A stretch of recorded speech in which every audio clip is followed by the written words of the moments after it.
There is a worldwide battle going on between old money and new money. Think of it this way. The old money means it has been in those families for a lot of years. So it has basically not really moved. And the new money is something that has momentum, something that is moving, something that is changing a lot. There's a dichotomy between these two things because you have a very small group of people that has had money for a very, very long time. And that group is actually competing with the big group of people that is coming up trying to make money. It's part of a natural law where there's a dichotomy between opposites. Imagine your old money. Your parents have been rich, their parents have been rich. For generations, they have been rich. Basically, let's say you designed the financial system. Let's say you're able to print money. Let's say money has no value anymore because you have so much of it and you can make it so easily while others have to work very, very hard for it.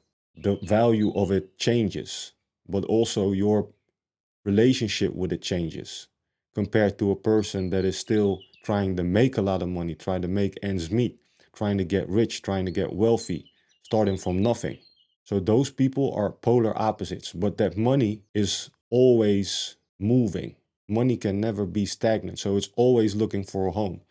That's why right now with these cryptocurrencies and also precious metals compared to the US dollar and the fiat currencies, like the real value is looking for a home.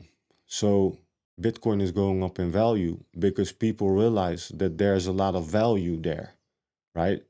And the purchasing power of the US dollar, for instance, but also other fiat currencies is going down because it doesn't really have intrinsic value. So I'm not saying that old money will lose against the new money. What I'm saying is there's a war between the two because the old money wants to keep their money and the new money wants to create wealth. So the old money wants to preserve wealth and the new money wants to create wealth. And there's an X amount of wealth in the world. There's a lot of wealth, but it is a finite amount. And it's always looking for a home. That's why you see 110 years ago, before the Federal Reserve was established, the dollar was really valuable. But because value is always looking for a home, the value of the dollar went into other things. It went into real estate, it went into precious metals, it went just the recently, like the 10, 15 years ago, it went into Bitcoin. So you can see the value is always moving. And so it's now a matter of who will be able to attract that wealth. So will old money be able to preserve it? And the people that try to get wealthy right now will get left behind? Or will the old money lose some of their wealth so that new people will be able to come in and get some of that wealth as well?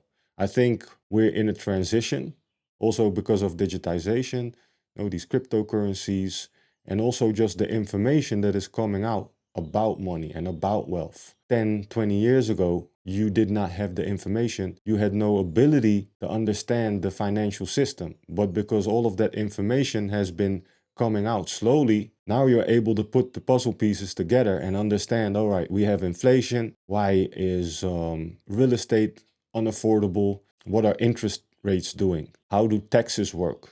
Like all of these talking points are things that you can think about and then come up with an answer. But before, because this information wasn't available, you didn't have an opportunity to think about these things and come up with an opinion or with a game plan on how to do it. This meant that you didn't really have those avenues that you have today to create wealth or to make money.